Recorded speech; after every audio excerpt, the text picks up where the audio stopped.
નમસ્કાર મિત્રો, આજે આપણે ભગવાન બુદ્ધ દ્વારા કહેલી મહત્ત્વની વાત કરીશું કે તમારા જીવનના સન્માનની નોંધપોથી લખો તો તમે તેને જરૂરથી સાંભળજો.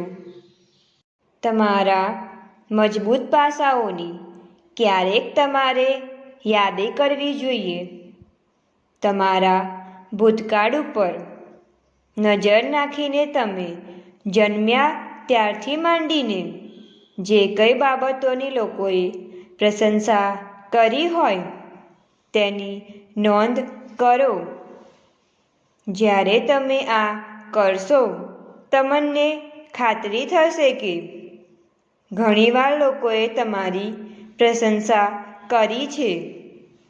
તમારી હંમેશા ટીકાઓ જ કરવામાં આવી છે.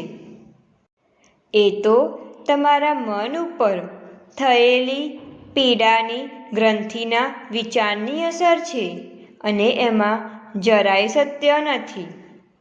તેઓ કયા પ્રકારની વ્યક્તિ છે તેની નોંધ ન લેતા. દરેક વ્યક્તિને તેઓની સારી બાજુઓ હોય છે. પ્રશ્ન એ છે કે પ્રશંસા ભૂલી જવી એ સહેલ છે અને વસ્તુસ્થિતિ એ છે કે તેઓએ તમને કોઈ સમયે નીચા પાડ્યા છે એ યાદ રાખો છો. કોઈ કારણે તમે નકારાત્મક રીતે વિચારો છો.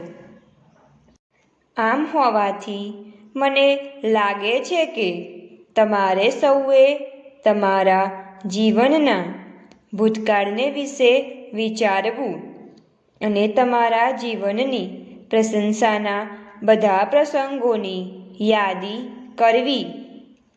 જો તમે આ પ્રમાણે કરશો તો પછી તમારામાં રહેલા સારા ગુણોને જોઈ શકશો.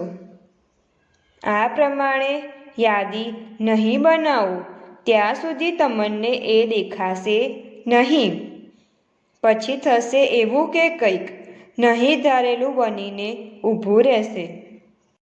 દાખલા તરીકે, તમે સ્ત્રીઓ સાથે બહુ જાણીતા નથી, પણ જ્યારે તમે આ વિશે વિચારો ત્યારે તમને ખબર પડશે કે પુરુષોને તમારામાં વિશ્વાસ છે. મોટાભાગના બીજા પુરુષો જે સ્ત્રીઓ સાથે વધારે પરિચિત છે તેઓને આ નહીં ગમે, એટલે તેઓ તેમના ટીકાકાર બનવાનું વલણ રાખશે.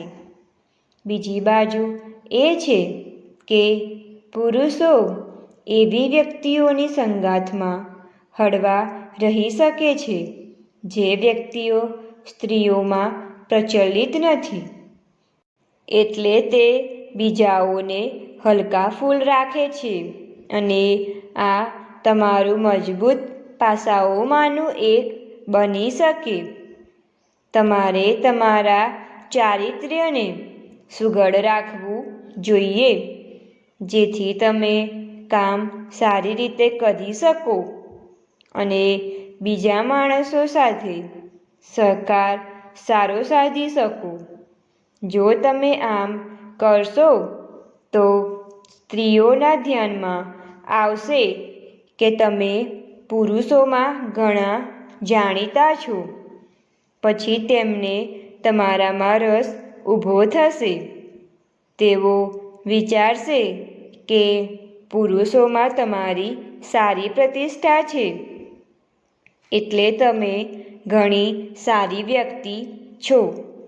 પછી તેઓ તમારી તરફ વધારે ને વધારે ધ્યાન આપવાનું શરૂ કરશે અને તમારી વધારે નોંધ લેવાશે.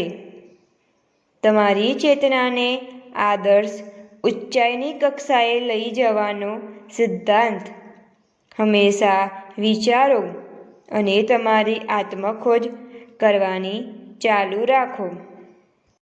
જો તમને લાગે કે કંઈક કરવામાં તમે ખોટા છો, પણ તમે તમારી જાતને અભિનંદન આપી શકો કંઈક બીજું કરવા માટે. તમારા ચારિત્ર્યની બીજી બાજુનું લોકો મૂલ્યાંકન કરશે. એનો તમે માપદંડની જેમ ઉપયોગ કરી શકશો અને તમારી નબળી બાજુને પ્રકાશિત કરી તેનું પરીક્ષણ કરો. પછી તમને તમે શું કરી શક્યા હોત એની સમજ પડશે.